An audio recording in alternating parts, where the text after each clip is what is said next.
Okay. Anyway.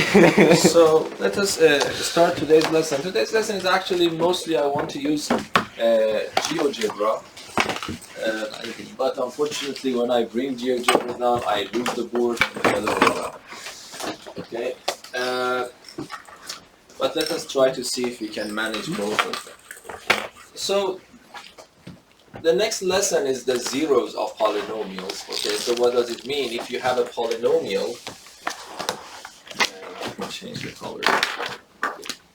If you have a polynomial, for example, p of x, let me start with a very simple one. So 2x minus 4. That's a polynomial. If I ask you what the degree of this polynomial is, the answer is 1. And I can ask you about the zeros of this polynomial. So what does it mean? It means that in principle, I put this equal to 0 and try to find all possible, not just one, all possible values for x that makes this polynomial equal to 0. So then this is super simple here in this case. So the answer is very evident. So 2x becomes 4 and then x becomes 2. So that is the only zero of this polynomial of first degree. What is important for me that you understand is that what is geometrical interpretation of this zero? So can you already know that this is very, very simple question. So what's the geometrical interpretation of the number that I got? Yes? But tell it precisely, every details, yes? I'm thinking of intersections with the x-axis or y-axis. No, which one? Okay, I'm gonna say x-axis. X-axis? Yes, that's correct, but it's not complete. I want to sell it incomplete. So completely, you should say that if I draw the graph of this polynomial, it will intersect the x-axis at a point. If I read the x-coordinate of that point, that is 2. Okay? Or of course in your own language, but you need to pay attention to all the details. So that's the interpretation, geometrical interpretation of this number 2. Is that understandable? And if I am facing a first degree polynomial, I actually have a systematic way of finding the zeros. What I do, I keep the term with the unknown, for example, on the left, and I move every other term to the right by changing the signs from negative to positive and the other way around. And then I can just divide. When I simplified everything, I want to make x alone by dividing it by its coefficient, and then I am done. Yes? If I increase this to a second degree polynomial, what happens? So if I have p of x, for example, let me just consider this, 2x squared plus 3x minus 4. So this is a second degree polynomial. I want to ask you the same question. What are the zeros of this polynomial? So what you're supposed to do, you just you put it equal to 0 and try to solve that equation if possible. Yes? But in this case, it's also possible because we have already done it systematically and we got a formula for that, so I just used the formula. So for calculating the zeros of this polynomial, what I need to do is to calculate delta, for example, this 1 to power, so let me write the formula, and then this becomes 9 minus 4 times 1 times minus 4, so it becomes positive 16, so the answer is 25. It's positive, so I have two roots. X becomes equal to minus b plus or minus the square root of delta divided by 2a. And then minus b is minus 3, and then I have plus or minus the square root of 25 divided by 2 times 1. Okay, and if you calculate these things, it becomes plus or minus 5 divided by 2, so I get 2 roots. If I add them, it becomes 1. If I subtract them, it becomes minus 4. Okay, and if I ask you, what are the interpretations now? How many zeros I have 2 zeros, meaning that if I can draw the graph of this polynomial in a coordinate system, how many intersection points with the x-axis do I expect? 2 of them, yes, because I have 2 zeros. And what are the geometrical interpretation of them? It means that if I go and look into my graph and find those points and read the x-coordinate of those points, one of them is 1, the other one is minus 4. So this interpretation is actually important. Is that understandable? Yes or no? Okay. But the point is that if I increase it to higher degrees, then the problem becomes harder. For the third degree, there is a formula. I don't remember the name of the person there. But there is a formula I can probably Google and show you when we bring the curtain down. So you see that the formula becomes complicated. And for the fourth one might be we can also find, but a Norwegian mathematician Abel, yes, he proved that we cannot solve systematically all possible polynomial equations of degree 5 and higher. So don't look for a closed formula that you can use that closed formula like this formula. This is called a closed formula package, an algorithm, so that I can use and find the zeros of this polynomial. If this polynomial is of degree 5 or higher, you shouldn't expect to have some algorithm that you can solve and find all those solutions. It doesn't mean that I cannot solve any 5 degree or higher polynomial equations, because if I can immediately solve some of them. For example, let me consider qx equals to, if I ask you what is the degree of this polynomial, what's the answer? 5. It's degree 5. But can I solve for all roots here? For all, by the way, another name for 0 is called a root. Yes? So can I find all zeros of this polynomial? Yes, because I put it equal to 0. But because of the nature, this is a 5th degree, but it's so simple that I can immediately move it to the right, and I ask myself, I am looking for all possible values for x, all possible, so that when I raise that number to 5, it becomes 1. But from your previous math knowledge, you know that there is only one number with that property, and that is 1. Or of course, if you want to, you can say that x is the 5th root of 1, and then this becomes equal to 1. So, of course, I was able to find all roots or all zeros of this 5th degree equation. I can do something similar for 7, for example. For, I don't know, even 1000, I can write x to the power of 1000 minus 1. By the way, in that case, how many zeros do I have? If assume that I give you this, and I want to find the zeros. So I put this one equal to 0. This implies that x to the power of 1000 minus 1 is equal to 0. So x to the power of 1000 is equal to 1. I'm looking for all possible values of x, so that when I raise that x to the power 1000, the answer becomes 1. So what's the answer? It's 1 and minus 1. Okay? So if you want to solve this, what you write? You write the thousandth root of 1 plus or minus. Yes? It's very interesting here now, so let me make it here. But be careful again. This doesn't mean that the 1000th root of 1 is plus and minus 1. No, the 1000th root of 1 is just 1. The plus minus is coming from this fact that I have two numbers. One of them is positive, this number, the other one is negative. So it becomes plus or minus 1. So you see that it doesn't necessarily mean that I cannot solve any type of higher degree equations. I can, but if I just change it slightly, then it would become a catastrophe for us. For example, if I ask you to solve this one, x to the power of 5 plus x minus 1 equals to 0. Then even I don't know how to solve it. So, but I don't know if there is an exact answer for it. Might be the zeros are irrationals, okay? So if the zeros are irrational, we will never able be to find the exact value, but we can find the roots approximately. By the way, that's not a really limitation in technology, because mathematicians actually have invented rules that you can find the rules to any desired accuracy that you need in that project. If you are doing something, I don't know, if you are constructing something and then you got this equation for some reason, it depends how many precision, how much you want to be accurate in solving.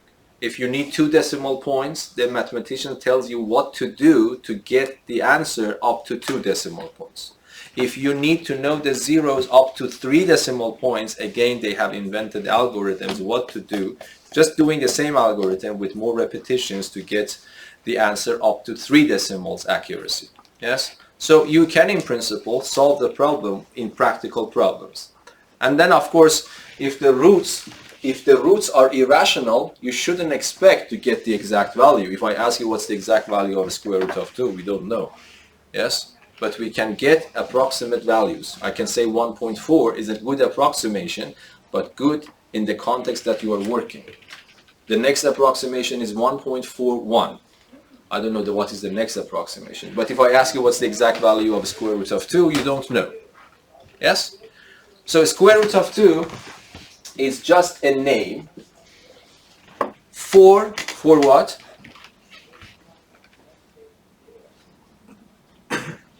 A number. A number, so just a number, for example 10. No, is it 10? An irrational number. No, just elaborate. This is mathematics. Yes, Benjamin? A number that becomes 2 if you multiply it by itself. Yes. And how do we know that such a number exists in the first place? This is the work of mathematicians. So they have proven that if you consider some axioms about the set of real numbers, then they can show that there is exactly one positive real number, so that if you multiply it by itself, it becomes 2, and they have given the symbol this for that number.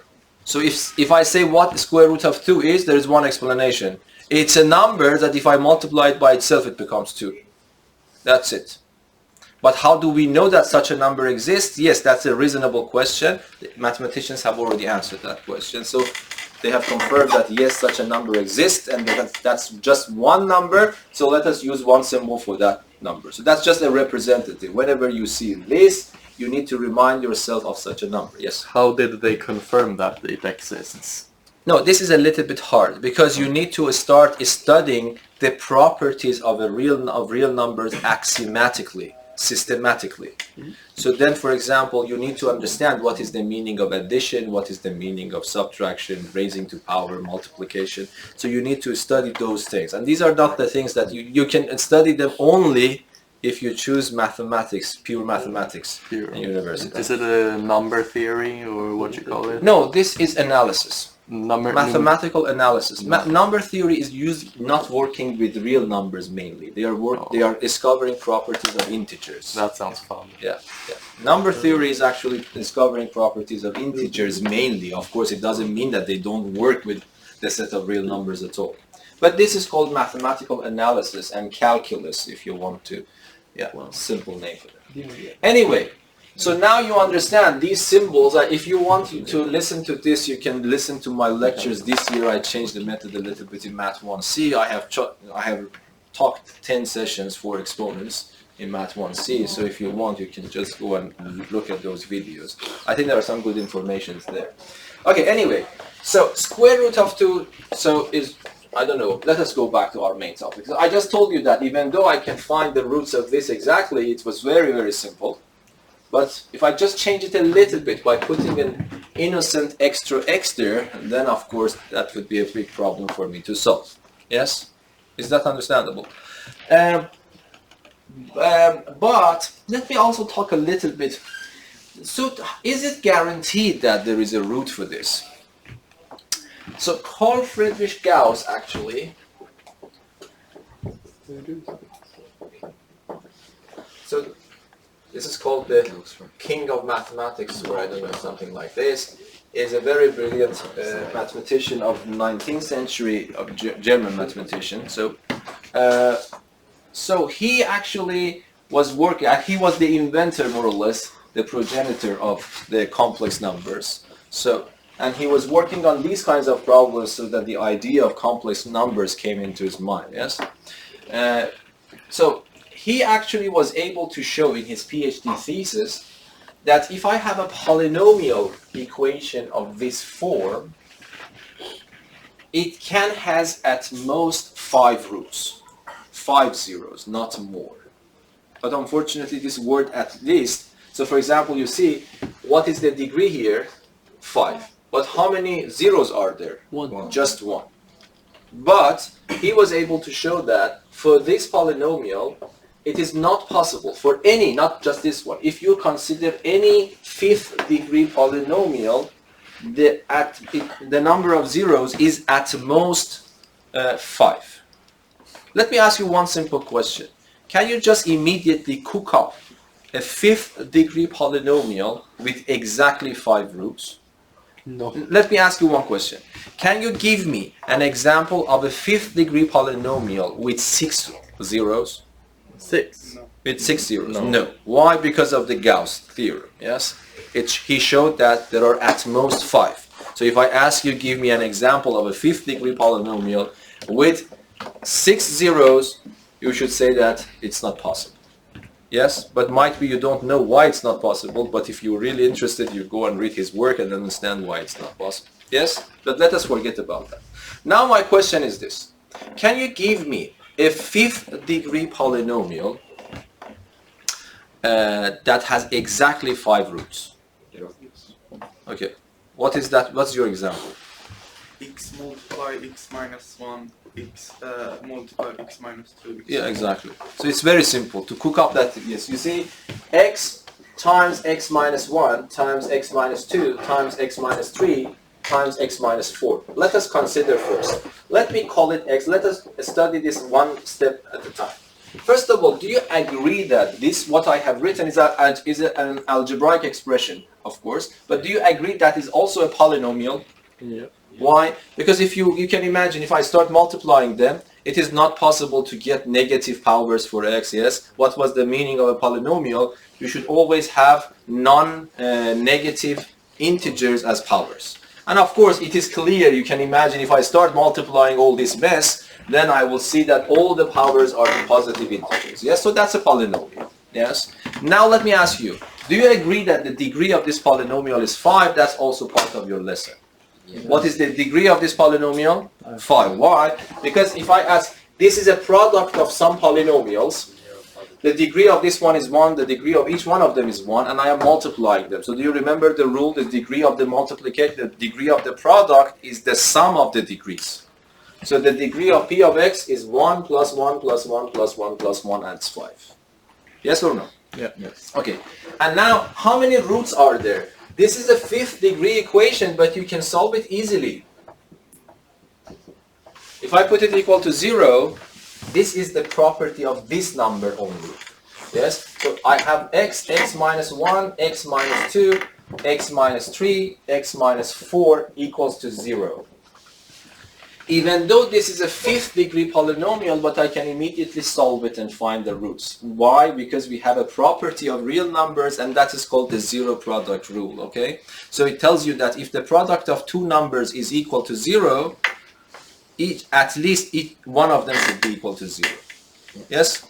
So this means that I have a product of 5 numbers equals to 0. Only this is the property of the 0 number. So then it means that the first one is 0, or, let me write this for or, the second one is 0, which means x is equal to 1, or the third one is equal to 0, or the fourth one is equal to 0, or finally the last one is equal to 0. So these are the zeros of this polynomial. Yes? So this is a polynomial of degree 5 with exactly 5 roots. Okay? Can I have a polynomial of degree 5 with more roots? No. That's the answer. So that's one possible example. And you can cook up a lot of examples in this way. So by the way, this is a very important trick. We want to elaborate this a little bit more. Is that clear? Okay, now let us do it the other way around. What is the main obstacle in front of me if I want to solve a higher degree polynomial equation?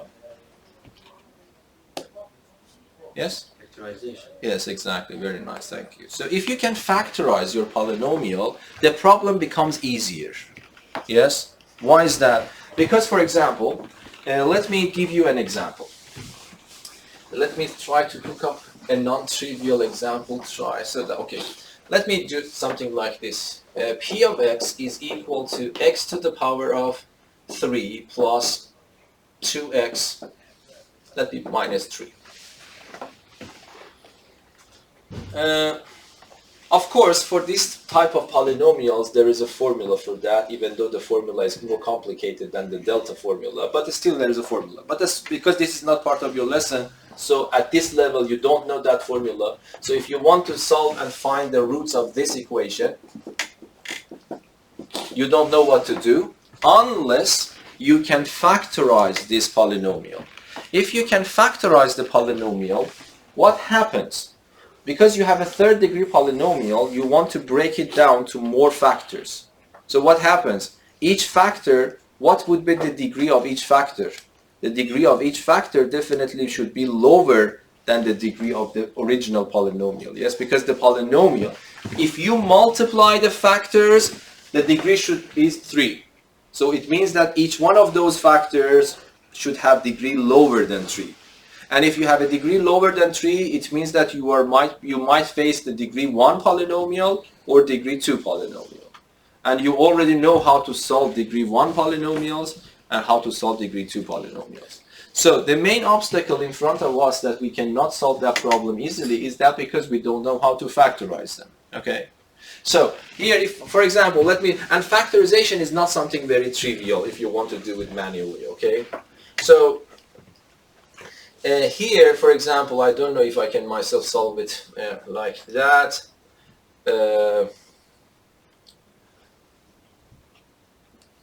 So let me write x, of course, x to the power of 3 plus 1. So, and then I have to factorize it. You can divide it. Pardon? You can divide it. So yes, let me do it like this. Let me break minus 3 to minus 2 and minus 1. You might say why I can do this. I have a little bit of experience of factorizing things, but if it is more complicated, I myself cannot do it. It's not. I just want to tell you that it's not trivial. Okay? Don't worry about that. But this is that at the level that you understand, I think. Excellent. Yes? You can guess a root. I will come to that. Yes. So x to the power of 3 minus 1. And of course, even if you guess the root, that is math 4 lesson. So we will not face it here. So x to the power of 3 minus 1. And then I can factor a 2 from these two. It's equal to 0. Okay? So far, what I have done, you might say, how many ways I can break minus 2 to 3 summands? Infinitely many ways. Yes. I can write minus 3 is equal to minus 2 minus 1. I can write minus 4 plus 1. I can write, I don't know, minus 10 plus 7, or I don't know, infinitely many ways I can break this number into 2 pieces. But why I have chosen this particular one is coming from a little bit of experience of me that I have done with these factorizations. But you can follow. If you can see what my solution, you can follow what's happening. Another big problem for you is that usually you don't have this formula in your memory. This can be factorized. And this is always given in your formula sheet, even though people doesn't care about this poor formula at all. So that formulas are these. So I just want you to pay attention. These are very important and nice formulas in your head, okay? Especially if you want to join these competition problems, yes? Next week, some of you are interested. So these things that you need to know, you need to have in your toolbox. Okay, so if I have this difference of cubes, the sum of cubes, it can be factorized in this way. So I don't know how many of you probably have seen this on the formula sheet in the beginning of the page somewhere. It's always there. Okay. So this means that instead of 1, I can imagine it to the 1 to the power of 3, because 1 to the power of 3 is the same as 1, and then I can use the formula above to factorize it. So if I factorize it, it becomes x minus 1 a squared. So this x is playing the role of a. This 1 is playing the role of b. So this becomes a minus b times a squared plus a times b, which is x plus 1. Yes? Now hopefully you realize why this is useful now. Even though it was a very strange way of solution. Wait, Babak. But yes. Did you mean to put negative AB in the second one? No. Yes, this is negative, this is the other. If this is negative, this should be positive, this should be negative. If this is positive, this is positive, this is negative. Okay. So I have done it right. But it is very good that you ask questions, because sometimes I made mistakes. So here, why this is now useful? Because in this a little bit strange method, this is called a strange method because you are not familiar with these techniques. You don't study them, okay? And if you are interested, on my own YouTube channel, you can find a list of 16 videos about identities and factorizations, not the one on the screen. Okay, so x minus 1, I can factorize it now. So I can pull x minus 1 out. So by this trick, I was able to find a common factor so that I can pull it out. Yes? X minus 1 appears here, x minus 1 also appears here. So let me pull it out, so it becomes x minus 1, and then I have x squared plus x plus 1 left from here. When I pull this out, this is left here, and plus 2 is left here. And if you don't mind, plus 2 plus 1 is plus 3. Yes? And if I put it equal to 0. Now, at this point, I am relieved because I know how to solve the problem. First of all, I have a product, and this is equal to 0. So I can use the zero product rule telling you either the first one is equal to 0 or the second one is equal to 0. Yes? So this implies that either the first one is equal to 0 or the second one is equal to 0.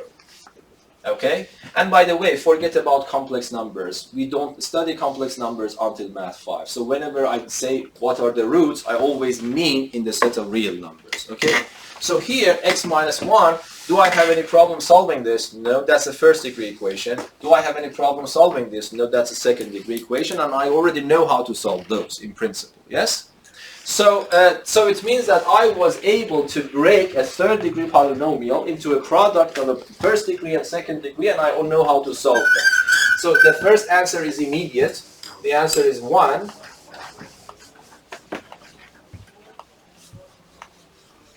The answer is, the first one is 1. Or the second one, if I want to solve it, I need to find delta first. Delta is b squared minus 4ac. So b squared is 1 minus 4ac is 12, is negative 11. So there are no real solutions.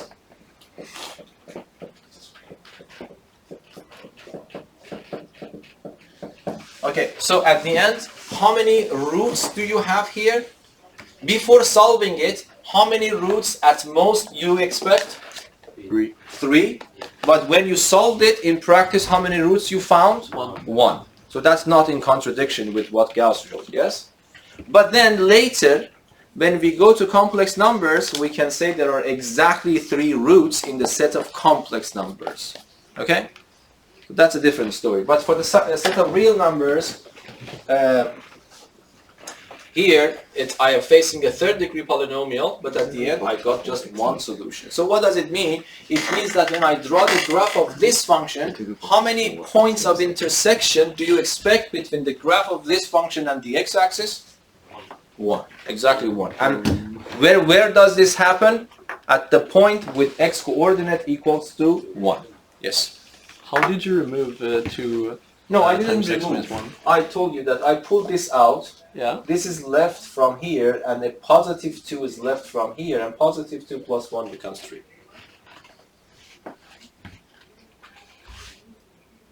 I don't get it. So you take this, you factorize this, yes? You factor x minus 1 out. Yeah. From when I pull this out, this is left. Yeah. When I pull this one, positive 2 is left. And this 1 will combine with this 2 makes 3. Okay. Yes. Okay.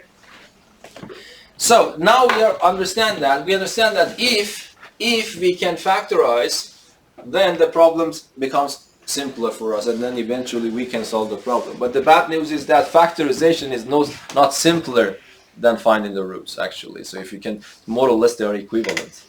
Yes? Okay, so this I want you to know that solving higher degree polynomials, in general, it is impossible if you want to find the exact value. Yes? But you can get an approximate value to any desired accuracy that you need in the problem in practice, but not the exact values.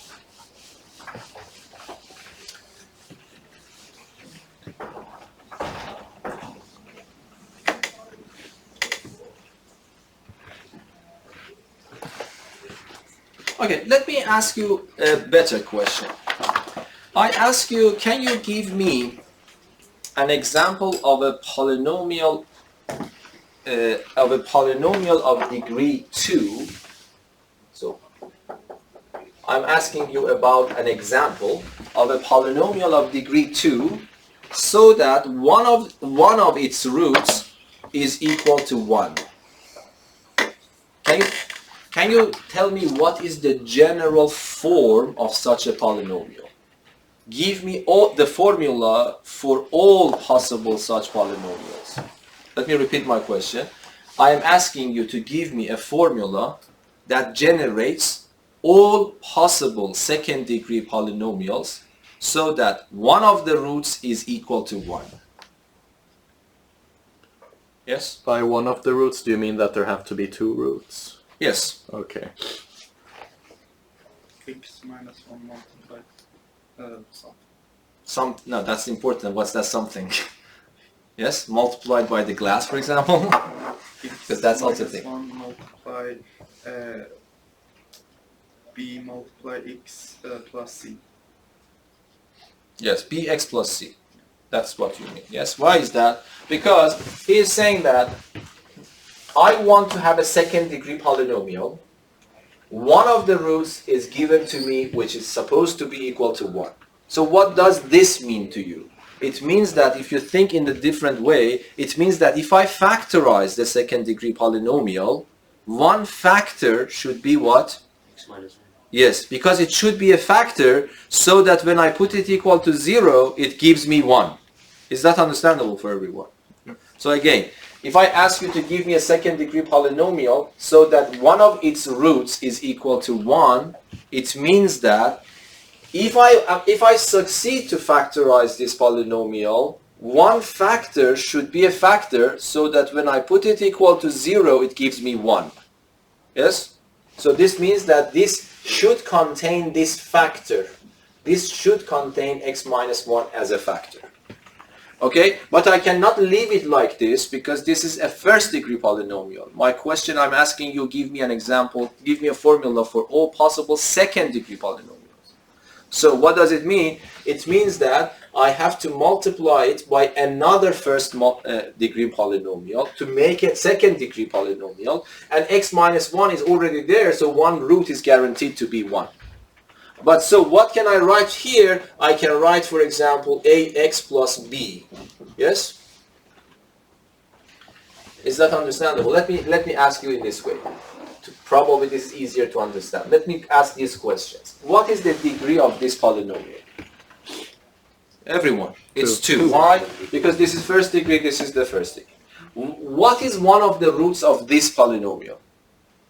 You put it equal to 0, and then you say by 0 product rule, either this one is equal to 0, which gives you 1. So this is a polynomial of second degree, so that one root is definitely equal to 1. Okay? And then what is the second root? We don't know. So this is why I have written the most general way of writing a first degree polynomial. For example, x minus 1, x plus 1 is one of those. X minus 1 times 2x plus 3 is also an answer. X minus 1 times, I don't know, minus 3x plus 1 is also an answer. If I put them equal to 0, all of them give me x equal to 1 with something else. Yes? So this is the most general formula for a second degree polynomial so that one of the roots is equal to 1. Yes? To have it, to make it even more general, couldn't we, instead of writing minus 1, couldn't we write like minus c, and instead of x write cx? Because then you'd also get... No, because we want to guarantee one root is definitely 1. Yeah. If you write x minus c, you are giving that c is also parameter. Yeah. Yeah, but then like if you divide, the c will disappear. You divide both sides by c, it will be 1. Then x also will be divided by c. But it's c times x, then c will be cancelled. Or No, yeah, that is correct. Yeah. If you want, let me do it in a different way. If this a is not 0, which in this case is not 0, because if it's a 0, then I am facing with a first degree polynomial. So when you say so that's also good to know. You need to emphasize that a is not 0. Because if a is equal to 0, then I get a number multiplied by this first degree polynomial, it becomes a first degree polynomial. What you are saying is actually this. You are saying that, let me just change the form. I factor a b out, what happens? This becomes a over b, x plus 1. Yes? And then I can, let me take a out. A is not equal to 0. Let me take a out from here. So x minus 1. I pull a out. Then it becomes x plus b over a. Agree? Yeah. And then this a, I move it here. This becomes a, x minus 1.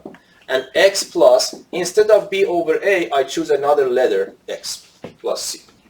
If you answer this, that's also correct. And that's probably better.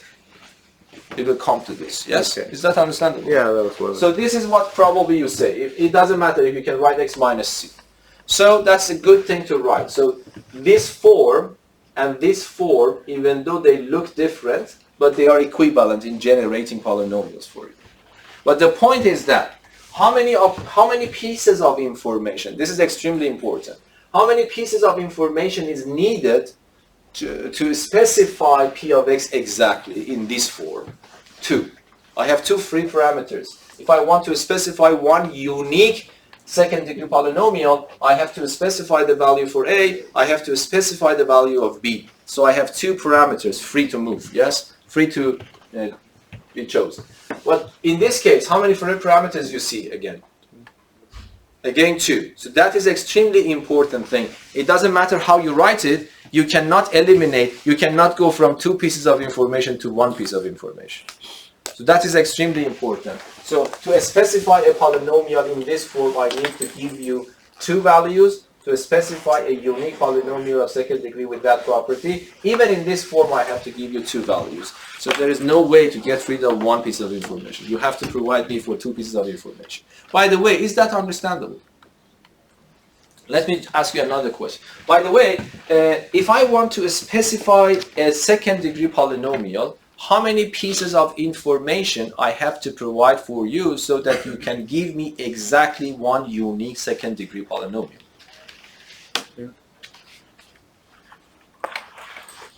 How many?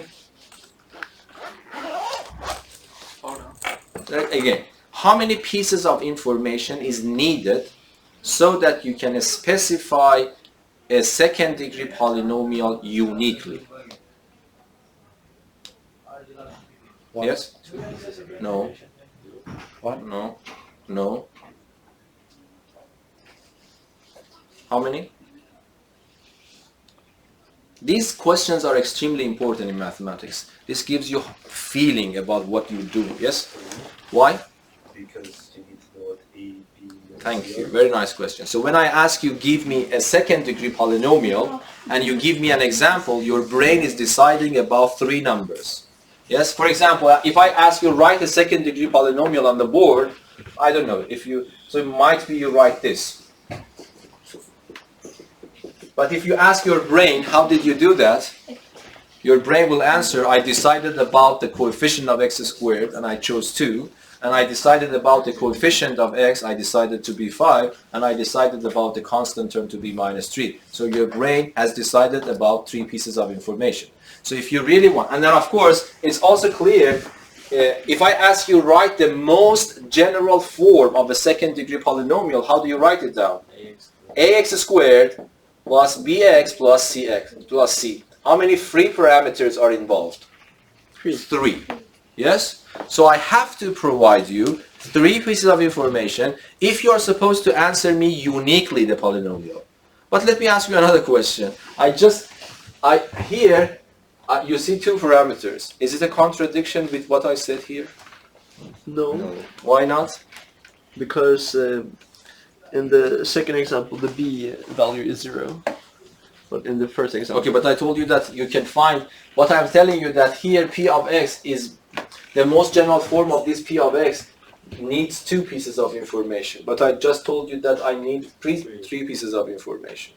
So how is that possible now by 2 pieces of information you can specify that? Have -1. Yes, 1 is also an extra piece of information I have already provided for you. Yes, I told you give me a second degree polynomial so that 1 root is 1. This is 1 piece of information. How many pieces of information do I need? In principle 3. I have already given you 1 by saying that 1 root is 1. So how many is left? 2, and that's exactly the 2 numbers that you see here. Yes, are they understandable? Yes. So you could say that 1 is C. Pardon? You could say that 1 is C. Or C in the C value.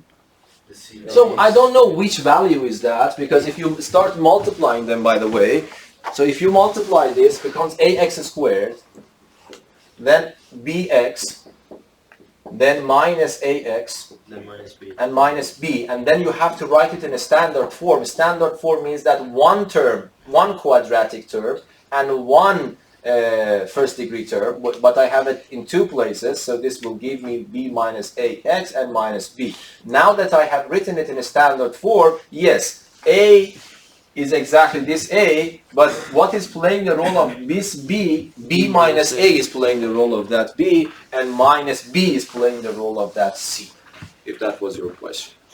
Yes? Okay, so let me ask you another question. Can I ask you to specify an equation for a parabola that passes through 2 points, and I give you the points. For example, can I ask you this question? Give me an equation for a parabola so that it passes through this point and this point. Can I ask you this question? Specify a polynomial that passes through these 2 points. Yes. Yes or no? Yes or no? Yes. No. No. Yes? I can ask you, but you should just hesitate to answer it uniquely. How many parabolas are there? Infinitely many. Why? Because I just told you, you need 3 pieces of information to specify a unique parabola. How many pieces of information I have provided for you so far? 2. 2. It eliminates 2 of them. 1 of them is left. How many choices I have were 1 left? Infinite. Infinitely many. So I have infinitely many parabolas passing through these But points. you've given Might us be the if I... equation. Pardon? You've given us the equation right there. No. I'm asking the second one. So this is different. And another equation. Oh my God. My question is about this, yes? Okay, and then what I'm asking you is that how do we understand that? Of course, I cannot draw parabolas exactly, but this point is, I don't know, 0, 0. Let me make it 1, 0 to make it simpler to draw, okay? And then I have 1, 0 here. So it means that I might be able to have this parabola, but I can have a little bit wider parabola. I don't know, I can have this type of parabolas. So I can have infinitely many parabolas. So you see that I cannot fix it just by giving you 2 pieces of information. What I want you to understand, if you see this in the exam, you should immediately detect, Babak, you need to give us more piece of information. It is not possible to specify it uniquely. Is that understandable? Okay. Now, let me, by the way, ask you this. This is a good starting point about understanding these concepts. So let me ask the same question. So you understand that this is not probably possible, but let me give you another point. So let me ask you this question. Can you give me an equation for a parabola? No, can you give me an equation? Just try to criticize these articles if you have an equation of the parabola that passes through these 3 points.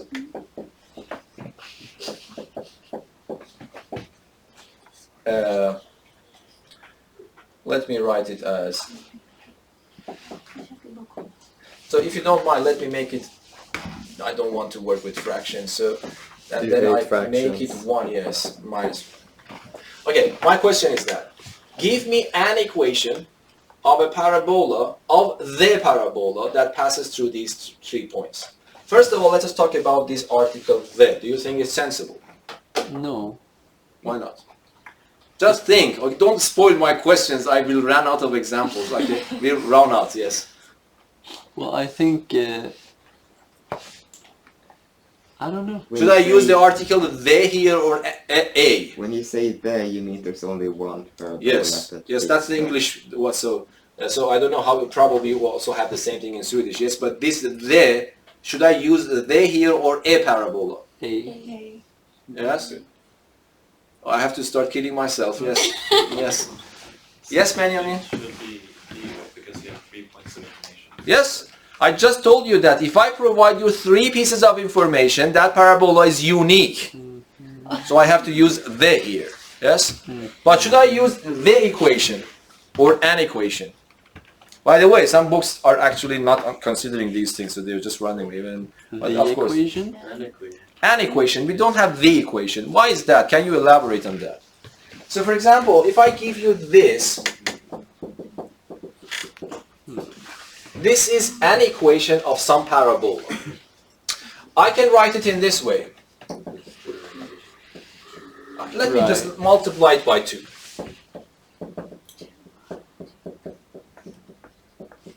So these 2 equations, are they the same? Yes. No, They're equivalent. they are equivalent. Yeah. They are not the same. Even a primary school kid can understand the difference. Yes? They are not identical, they are equivalent. Yes? What does it mean? It means that if you ask GeoGebra to draw the graph of this one and this one, you cannot recognize the difference because they lie on top of each other. So if I ask you to give me an equation of a parabola, if you write this in, even though this is a little bit a strange way of presenting a parabola equation, but it is a still parabola equation. And that's exactly the same thing because mathematically they are equivalent. But they are 2 different equations. So I'm not allowed to write the equation because if I say the equation, it means that there should be a unique way of writing that equation, which is not the case. Yes? I accidentally moved the camera. Can you just look at it? Yeah, it's good. Thank you for letting me know. It's good. Thank you. Okay, so is that understandable? So here I have to say an equation for the parabola. Yes? Let me, by the way, the is correct. No, they're correct. Yes, parabola. So what should I do now here? I want you to solve this problem in 2 different ways. Yes? So how can we do that? The first thing, you did it probably even in Math 2C.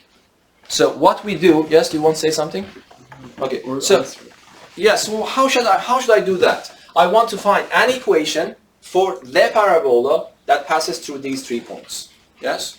And before starting the problem, we know that this is sensible because I have given you 3 points. Of course, these 3 points doesn't lie on the same line. If I just not be careful and they lie on the same line, then we'll be in trouble because parabola cannot pass through the 3 points on the same line. Yes? It's a curve. Yes? Okay, so now what I do, I would say one solution that probably you studied in Math 2C is just using a system of 3 equations and 3 unknowns. Yes? So you say that the parabola that I am looking for has an equation of this form. Yes? Now you say that 0, 0 is on the parabola. So what is the conclusion of this sentence? When you say that the parabola passes through these points, it means that each one of these points lies on the parabola. So this is on the parabola. What does it mean? It means that the coordinates will satisfy the equation of the parabola. So it means that if I replace y with the y value, and if I replace x with the x value, it should be a true statement. Yes? And then you immediately see that this is 0, this is gone, so c is 0. I just actually found c should be equal to 0. And I do the same thing for the second point. So let me just summarize that. So 2 and 0 is on the parabola. Okay, so I conclude that if I substitute these values inside here, this should be a true statement. So I replace y with 0 and replace x with 2, and then I find another equation. So 0 is equal to a times 2 to the power of 2 plus b times 2 plus c.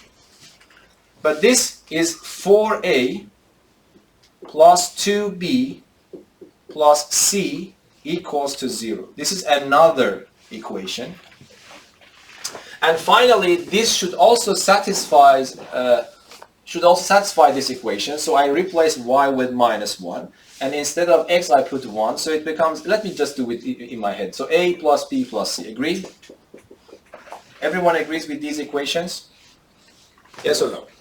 Okay. So then what I can do,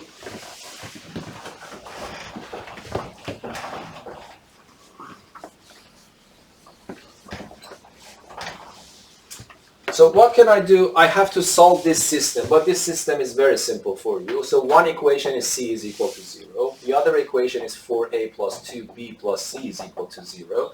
And the other equation is a plus b plus c is equal to minus 1. This is very simple solution. So because I already know c, so that's already found, I put it here and I put it here. So what I get a system of two equations in two unknowns. And then I have a plus b equals to minus c. And then I don't know, you remember that there are different methods of solving this equation. So let me divide this by minus 2.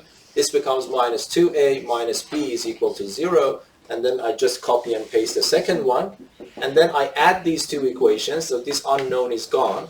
So this becomes minus a is equal to minus 1. Then it means that a is equal to 1. If a is equal to 1, I put it here. 1 plus b is equal to minus 1, and then b becomes minus 2. So what you have to provide for me as the answer, if that's a question in the exam, so that's y is equal to, a is 1, so I write 1x squared, which is x squared, and b is 2, so it's minus 2, it's minus 2x, and c is equal to 0. Yes? So that's the answer, and that's completely okay.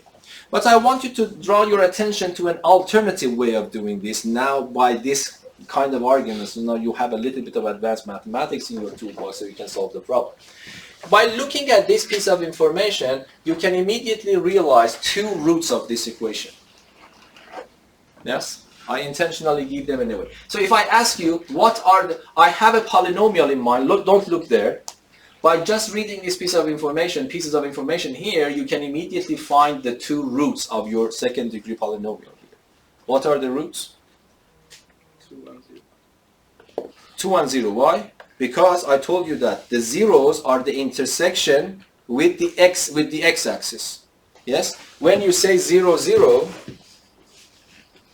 it means the graph should pass through this. And you also say 2 and 0. So it means that the graph, I don't know the graph, what is the graph? Is it in this form? Is it in that form? Is it wide or narrow? I don't know. But I know that the graph is supposed to pass through these points.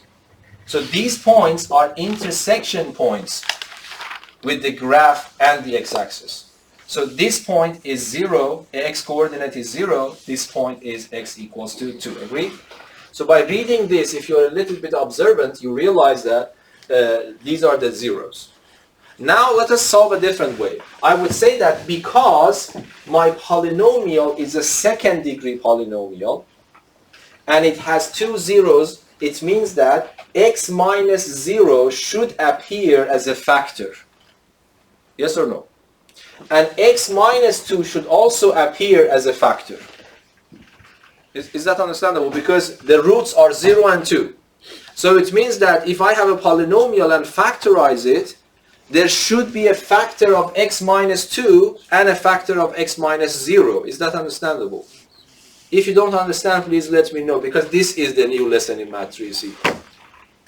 If I tell you, do you remember I asked you some questions, exactly the same questions here. Let me just repeat my questions again. If I ask you, give me a polynomial of degree 3 so that roots are 1, 2, and 3. What is that polynomial? What is one of those polynomials? Yes? What is that? X minus 1, x minus 2, x minus 3 is one of those. Yes? Because if I put it equal to 0, first of all, this is the third degree.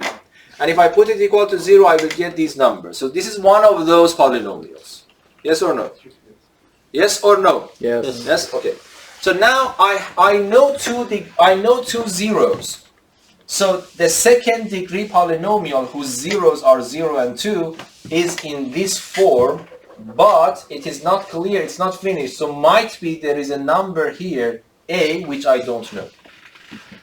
Yes? Yes or no? Because there is only one degree of freedom left. So this is a better way of solving the problem. My question is that if I ask you to write an equation is not correct here. So the most general equation for a parabola that passes through these 2 points. Do you agree with me that I can write it in that way? This I want to make sure you understand. Forget about the third piece of information. Not quite. So yes, And A cannot be equal 0. yes, that's of course true. Yes, but why not?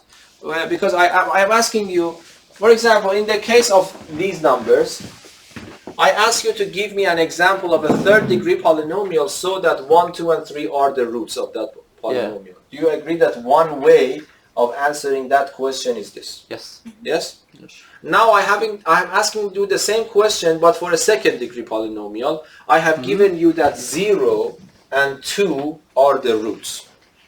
Okay? So you write x minus 0, x minus 2. So that's the same question. I was asking this question for a third degree and you said that I understand, but when I go to two degrees you say that I don't understand. Now please think about this, because this is the new lesson actually, more or less. Everything that I did was more or less repetition. Is that understandable? Somewhat understandable. I don't know how to explain it more better. Yes. I don't understand the A. No, forget about the A. No, but earlier you did it without the A. Yes, yes, Now no. you're trying to do it with the A. It's a constant, I understand. Yes, I have to put that constant there.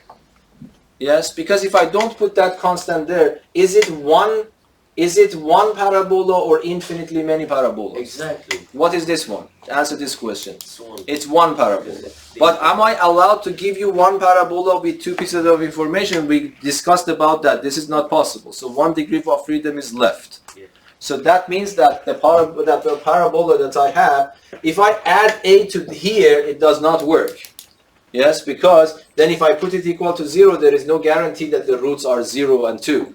I have to put a somewhere so that it will not affect these to be roots. Exactly, but earlier you didn't. So then I have, no, earlier, what do you mean? Earlier with the. So I wrote something like this, x minus 1, ax plus b. Yes? Exactly. Okay, that's the... Where's the constant? Okay, here I had only one root given to you. Here you know 2 roots. So there is nothing left for me here, just there's one number left. Yes or no? Yes. Yes or no? Yes. Okay. So if I ask you, let me try to ask you one more question. Forget about everything momentarily. I ask you, give me an example of a polynomial of degree 2 whose roots are 0 and 2. One example. Do you agree what I have written on the board is one example? Yes. Yes or no? Yes. So this one is a second degree polynomial whose roots are 0 and 2. It is one of those examples. Yes? If you are so lucky, might be this one is the answer itself, which in this case is. Yes? This one automatically passes through this one. Yes? That was just a coincidence. So, yeah. We probably need to buy some lottery. Probably we will win, because that is exactly the one that passes through this one. Yes, there are infinitely many chances, but we got the right one coincidentally. Yes. So anyway, so that our situation is better here. So we are more lucky than lottery, because in lottery we have only finitely many lotteries, but here we had infinitely many options, but we won actually. Yes. Yes. Anyway, so what I'm saying is that if I ask you to give me so far. I have given you one example of the parabola passing through those 2 points, but there is no guarantee that this parabola that I have written passes through the next point. Yes? To make sure, so I need to write a constant here. Let me ask you another question. What is this one? This is a second degree polynomial again. And I'm asking you, what are the roots? The roots are again 0 and 2. Yes? But there is one free parameter left for me to fine-tune it in a way that it passes through the third point. Do you understand? Because there is no guarantee that the parabola that passes through these points also passes through the third point that I want to. I have to have a fine-tuner to fine-tune it in a way by changing these values of a. Might be this is good that we go to GeoGebra. Okay, so let me try to motivate you here. But what if we have 4 points? Then to answer this question, if we have 4 points, this is a good question. He is asking you that if you give me an exam, a question in the exam that give me a parabola that passes through 4 points. That's not possible. No, answer every details. Yes, it might be possible or it might not be possible. We wouldn't know. No, but you can detect it by solution. Okay. That is For a second degree parabola as the cloud, the man. It's a second degree parabola that it can go to 4 points. Let me describe it on GeoGebra here, if I can do that properly. Jag sitter i klockan 13:05, klockan är 13:00. Det sitter i kyppan. Dan. Whenever Darwin comes here, he actually changes the setting a little. So display setting. Han går hellre till kebabskungen än idag. Ja, vad tycker du? Tack också, nice. Jag har en halvtimme på mig till det. Okay, it seems working now. Let me try to motivate you if I can. Okay. Unfortunately, these mouse things I ordered, they haven't arrived. Okay, so here, let me ask you this. If I write y equals to, it's not working, this keyboard, let me use this, okay. Y equals to, and this is, change it to English. Okay, so y is equal to, let me just write brackets, x minus 0, okay, and then I go out the brackets, another bracket, x minus 2. This is your parabola. Yes. Okay. And then, do you remember what was the third point that I told you? It was 1 and minus 1. Yes. Yes? And then let me just see that it is accidentally here. It is accidentally exactly here. Yes. So you see, when I ask you to give me a parabola that passes through the origin and this point, okay, and then this function, then I wrote this function, x minus 0, x minus 2, this one coincidentally also passed through the third point. So that's the end of the story, that's your answer. But that's a coincidence, yes? For example, let me change that to the next one. The point is that I don't know, I should go behind and write it for myself, yes? So if I change it, so let me ask you this, let me take this one, okay. I want you to solve this one for me. Okay, let me just choose this point for you. Let me choose this point again as before. Yes. Let me choose this point. Oh. And instead of choosing this point now, let me choose another point. For example, I don't know, let me see, choose this point. Okay. Now I want to wait for you. Can you find an equation? This is your question. This is your problem. Please solve it right now because I want to make sure that you really understand that. And then give me your answer. I put your answer in GeoGebra and draw the graph. If the graph passes through these 3 points, you are done. Yes? You mean we get to leave? No? Oh. Yes? Just kidding. We'd love to have you. As long Yes, as we thank can. you. Me too. Oh. What was the problem again? The problem is that, do you see these 3 points, A, B, and C on GeoGebra? And if you want, the coordinates are here, 0, 0, 2, 0, 3, 3. Alright. My question for you is that, using the method that you learned in Math 2C, I just want you to feel the difference between methods. Okay, please do it exactly like I did, by 3 equations and 3 unknowns. Find an equation of the parabola that passes through these 3, by the way, let me just, it's better, by those 3 points. So I will pause the video and I want to wait for you. Okay, so Abdullah, may you please read your final solution? Y is equal to, It's to the power of 2 minus 2. just let me find, x is x to the power of 2 x to the power of 2 minus 2x. minus 2x. Yes. So unlucky I am. That's the same answer again. You see, we are very lucky actually. That's the same answer again. Come on. Yes, that was my mistake. I didn't mean that. Whoops. Anyway, so how did you solve this, Abdullah? Yes, I just took like the first one and put in the values for x and y. Solve the system, yes? Did you solve the system? Okay, but let me solve it a different way. I think I can just give you the GeoGebra again. So, here, the way that I wanted to solve it, I wanted to write y equals to, I want to put a, just a, yes, open a pair of brackets, x minus 0, and then open a pair of brackets, x minus 2, yes? Agree? Because what I did, I see that my parabola, without having this parabola, let me turn it off. Without having this parabola, I know that my parabola is supposed to pass through A and B. So the intersection points are 0 and 2. Okay?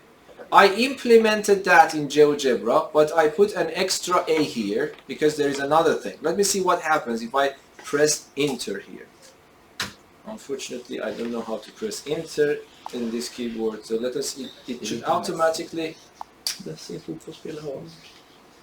I don't know.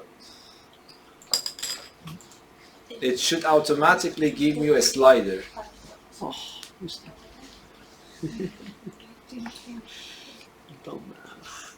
So why the enter doesn't work here, I don't know.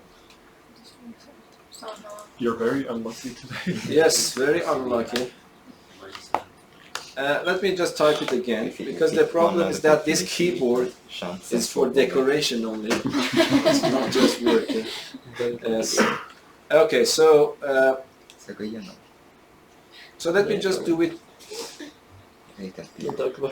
No, because you know that GeoGebra should start asking you for making a slider. Why? Because you see, it's actually telling you something, but let me see if I can make a slider. Do you know how to make a slider? No. Here. So let me just make a slider. So why it's not making it for me? Okay. Okay, now it's good. So let me change this number values maximum. Let us just start doing that. Okay. We have a slider here. So it means that I can start varying this, and then I don't know. Enter. Okay, now good. It's good. So you see, when the slider, when that A is 1, I generate this parabola. But let me see, what do you predict if I start moving this A around? What will happen to this parabola regarding to the point A and B? Is it going to become like wider? Okay, but regarding points A and B, do you think it will pass through A and B and C again all the time? It will pass A and B. But not necessarily C. That's exactly what I mean. That's the way of solution, you see? It doesn't matter. When I change this slider, it will not affect passing through A and B, but it will affect passing through C. Yes? So it means that I need a fine-tuner. If I just write x times x minus 2, then I will have infinitely many parabolas. You see, some of them are here in this picture, you see? Agree? But now, so I need a fine-tuner. So by changing this A, these parabolas are not affect, all of them are passing through A and B, but not all of them are passing through C. I need a fine-tuner so that using that last degree of freedom, I can make this parabola to pass through the third point as well. Is that understandable? Yes or no? Yes. For example, let me change this one to another point. Let me see, let me just make it here. Okay, so now the coordinates are 8 and 1. Okay, how can I solve this problem again? Let me just, using these 2 points, I can write that the form of the parabola is y is equal to is equal to, I just write a because I don't know a, and then I write this x minus 0, and then I go out, and then another shift x minus 2.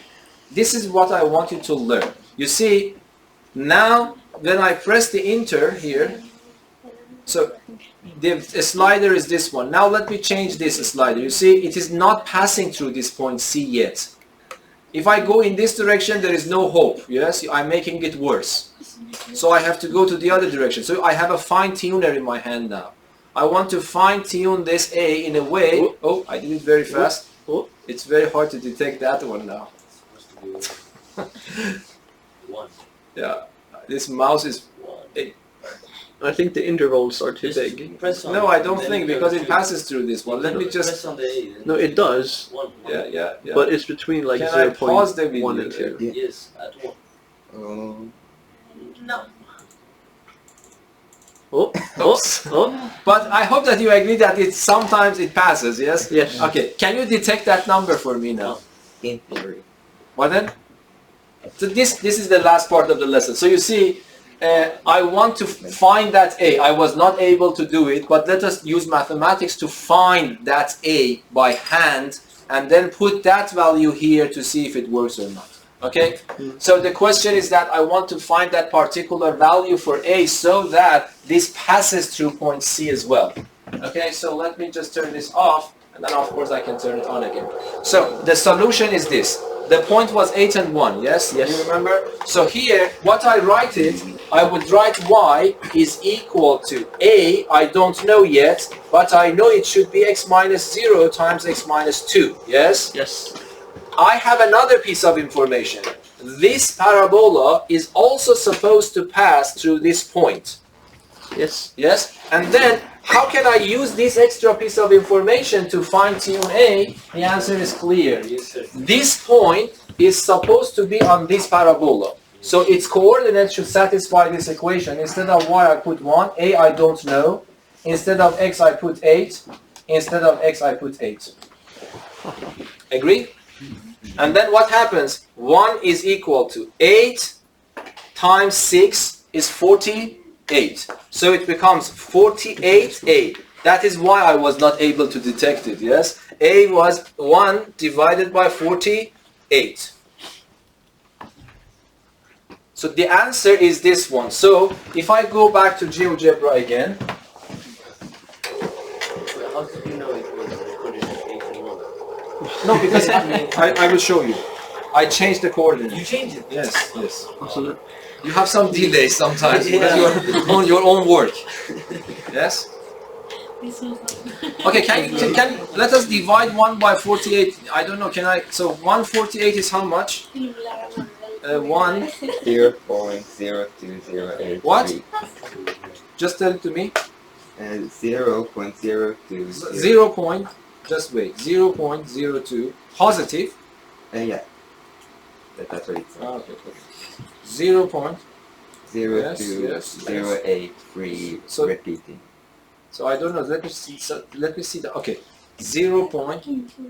May I see that? 0.2, 0.8. Okay. Okay. By the way, I can put fractions here, can't I? You should then. In principle, I should be able. So let me just fine tune it. 1. Are you ready? Yeah. Yes. 1. Where is division? gone. Where is division? Divided by what? 48. Are you ready Yeah. for the lunch? Yes. Yes, we did it. Is that understandable now? Yes. So we needed that fine tuner. So and then it was not possible, by the way. I had computer in my phone, but I did it mathematically. So mathematics is even more powerful. So that is what we wanted. I hope that you have an understanding. We will repeat this next time, of course. So, but we had the fine tuner. When I give you 2 points. By the way, it's very extremely interesting, this graph. You see, A and B seems to be a straight line. Is it a straight line? No. Why not? No, why not A and B is not straight line? The graph is a straight line.